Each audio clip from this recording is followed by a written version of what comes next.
តំបន់ឯពុទ្ធបរិស័ទគឺក៏មានសភាក៏បានចូលរួមអក្រាយនៅក្បួនដំណើរក្នុងពេលរាត្រីនេះក៏ឲ្យមានសេចក្តីបណ្ដាប្រាថ្នាដល់ណាដល់ណាក៏បានសម្រេចជាសេចក្តីបណ្ដាប្រាថ្នាពុទ្ធបរិស័ទជាមហាទីនៅតែបានជាមហាទៅដល់សក្តិជាមហាបរិស័ទព្រោះជាប្រពុតជាសក្ការៈតែបានសម្រេចទៅជាគឺដល់ប្រាថ្នាចាប់ពីទីចូលសក្តិដល់ទៅដោយសារទីណាបានបានឲ្យពុទ្ធបរិស័ទនាំតាមបញ្ញារួមចប់បញ្ញាប្រវិន័យជាកាកណាំស្ដៅនៃជាណាជាវ័យជាប្រាសកាត់ជាប្រកបក្នុងការជាប្រតិបត្តិការរបស់ដោយសតិជាចូលអភិប្រតិតារកពីកម្មថ្ងៃការទៅលើកឡើងទៅជារបស់ផ្សេងៗណាធ្វើបានជាលោកក្នុងចតនាទៅតាមបញ្ញាទុកជាក្រោយហើយជាជាកម្មរបស់ស្វាប្រែប្រួលវិលំទាំងផ្លាក់ផ្លូវទៅតាមអាទល់ឲ្យបានស្គាល់ស្គាល់ណាស់អំណាចគ្រប់ប្រភេទ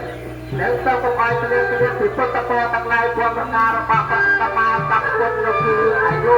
វណ្ណៈសំណាក់និងបលៈលោកបញ្ញាណាតរតតនមោទនី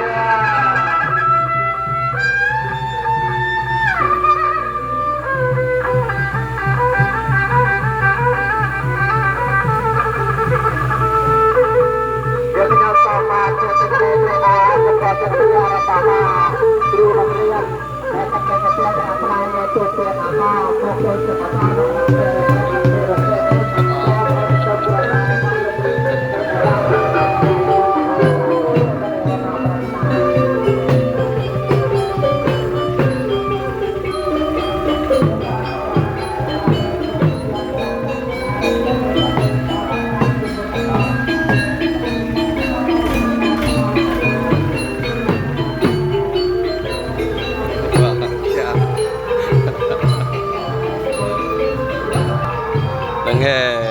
ពីជួយឆ្នាំថ្មីឆ្នាំ